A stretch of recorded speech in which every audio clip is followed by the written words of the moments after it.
자, 그리고 지금 이 시각 국회에서 조금 전에 긴급 현안질을 마쳤던 민주당 박범계 의원이 연결이 돼 있습니다. 박 의원께 드릴 질문이 많은데 시간이 되는 대로 일단 질문을 최대한 드려보도록 하겠습니다. 자, 박 의원님 나와 계시죠? 네, 안녕하세요. 네, 우선 어제 국방위에서 있었던 이 곽종근 특정사령관 이야기 하기 전에 지금 대통령실 압수수색이 진행 중인데 현장 취재기자에 따르면 사실상 경찰이 진입을 못하고 있다. 대치 상태라고 하고 있습니다. 지금 상황 좀 어떻게 평가하십니까? 지금 검찰과 경찰 공수처 간에 윤석열 대통령을 향한 내란죄 수개의 혐의 입증과 관련해서 수사 경쟁이 치열하지 않습니까? 그런데 검찰이 김용현 전 국방부 장관을 구속한 걸로 봐서는 검찰이 한 발 앞서 나가고 있는 거 아닌가 하는 생각이 들고요.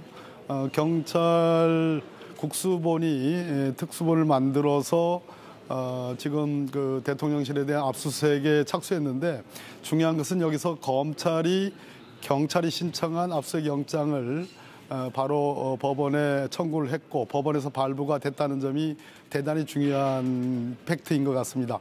즉 경찰과 다른 수사 주체인 검찰, 영장 청구권자죠. 그리고 영장을 판단하는 법원, 그리고 경찰 이 3주체 간에 대통령실 압수수색에 대한 공감대가 만들어진 거다. 그만큼 윤석열 대통령의 내란 수개에 대한 소명이 상당 부분 진행된 거 아닌가 이런 판단이 듭니다. 그런 측면에서 과거에 우리 문재인 대통령 때도 그랬고 과거에 여러 역대 대통령들께서 계실 때 청와대에 대한 압수수색이 사실상 이미 제출 방식에 의해서 지정해서 가져가는 대치가 조금 있었긴 했지만 그런 사례들이 많았습니다. 그것은 형사소송법에 나오는 소위 이제 국가안전보장이라든지 여러 가지 공익적 목적의 제한 때문에 그런 건데요. 지금 이 사안은 윤석열 대통령이 빨리 구속되고 탄핵돼야지만이 나라의 국정이 나라가 안정되고 대외적인 신인도도 외국에 대한 신인도도 제고되는 그러한 절체절명의 상황에 와 있기 때문에 지금 국가 안전보장을 이유로 해서 대통령실에 대한 압수수색을 거부하는 것은 적반하장이고 지금이야말로 압수수색이 제대로 되게끔 소위 용산 대통령실을 문을 열고 압수수색이 가능하도록 해주는 것이 나라의 안전과 국가 안전보장을 위해서도 필요한 일이다 이렇게 말씀드립니다. 그리고 어제 국방이 곽종근 특수전 사령관의 그 충격적인 양심 고백, 그 증언 이야기를 좀 안 해볼 수가 없는데 그 원문 그대로 읽어드리면 대통령이 비화폰으로 저한테 직접 전화를 하셨고 아직 의결 정족수가 차지 않은 것 같다. 들어가는 문을 빨리 부수고 들어가서 안에 있는 인원들을 밖으로 끄집어서 데리고 나와라 이렇게 말했다고 했습니다. 국회의원들을 밖으로 데리고 나와라라고 직접 지시를 했다는 증언인데 이 발언 좀 어떻게 평가하십니까? 정말 어렵게 받아낸 곽종근 전 특수전 사령관의 진술이었습니다. 중요한 것은 김용현 국방부 장관의 직접 지시를 비화폰으로 받던 특수전 사령관이 소위 국회의원을 끌어내고 문을 깨부수고 들어가서 국회의원들을 끌어내라라는 그 라스트 오더, 즉 마지막 명령을 대한민국 대통령 윤석열로부터 받았다는 게 중요한 겁니다. 바로 그 점이 내란죄의 수개에 해당하는 가장 강력한 증거가 어제 진술로 확보가 된 겁니다.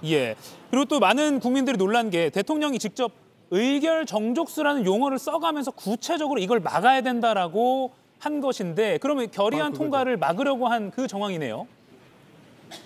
그렇습니다. 계엄 해제 요구 결의를 막기 위한 거니까요. 그것은 원천적으로 우리 헌법과 법률에 의해서 보장되는 국회의 계엄 해제 요구권을 무력화시키는 거니까 바로 그 점이 소위 국헌 문란에 해당하는 거고 군대를 파견해서 했기 때문에 폭동에 해당하는 겁니다. 딱 떨어지는 내란 수개의 구성 요건입니다. 그리고 또 어제 증언 중에 곽특수전 사령관이 계엄령을 인지한 시점도 당초 3일 선포 직전, 그러니까 당일 한 20분 전쯤이다라고 알려져 있었는데 어제는 12월 1일, 그러니까 선포 이틀 전에 이미 알고 있었다라고 증언했습니다. 이건 좀 어떻게 봐야 됩니까? 미리 상당히 대통령부터 지시가 내려왔다고 봐야 되는 겁니까?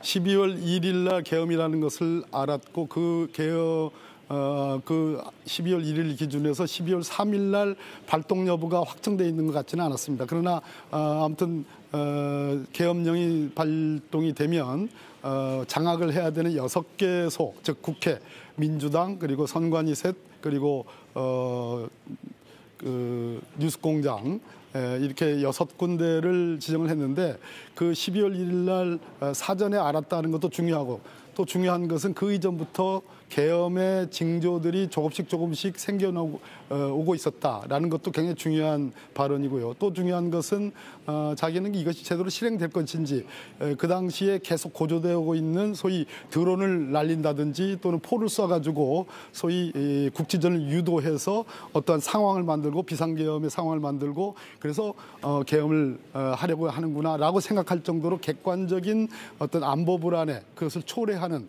그러한 상황들을 연출하고 있다는 그런 느낌, 그것이 굉장히 중요한 발언인 것 같습니다. 예, 곽 특수전 사령관이 오전에는 굉장히 답변을 아꼈다가 오후에 태도가 변했습니다. 그 네. 사이에 박 의원님께서 어떤 좀 공을 들인 겁니까? 제가 오전 질의 때 2번째 통화가 있었구나라는 것을 그 이전 질의에서 곽 사령관의 답변 태도를 보고서 알았습니다. 제가 굉장히 경청을 했고 또 얼굴 표정들을 계속적으로 관찰을 해왔거든요. 근데 2번째 통화가 분명히 있다라는 그러한 어감이 좀 있었습니다. 그래서 그 점을 찔렀고 그것에 대해서 답을 했는데요. 그리고 내용은 뭐냐에 대해서 제한된다 말을 하지 않았는데 그 뒤에 곽 전 사령관이 저를 봐야 되겠다라는 그런 연락이 와가지고 국회 모처에서 만났고 장장 한 4시간 정도에 걸쳐서 얘기를 듣고 또 뭐 여러 가지 또 변호인도 붙이고 하는 그런 일련의 과정에서 최종적으로 12월 1일 또는 대통령의 라스트 오더 마지막 명령 이런 것들을 진술을 받아낼 수 있게 되었습니다. 예, 시간 관계상 마지막 질문 드리겠습니다. 지금 혹시 곽 사령관이 네. 아직 밝히지 않은 충격적인 고백이 더 있습니까? 제가 의문스러운 것은 제가 알고는 있지 않은데요. 저에게 얘기한 것 중에 물론 저 국방위에서 제가 말씀을 드렸습니다만 많은 사람이 죽을 수 있다 또는 다칠 수 있다. 라는 그 발언입니다. 지금 그 당시 휴대했던 707 특임단의 무장 상태는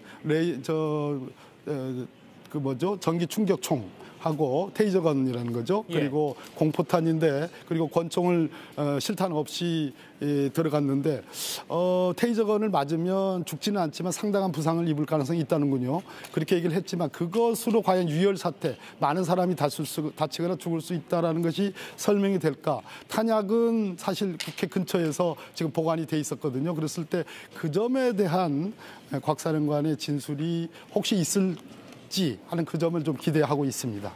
예, 알겠습니다. 민주당 박범계 의원과 이야기 나눠봤습니다. 고맙습니다. 네, 감사합니다.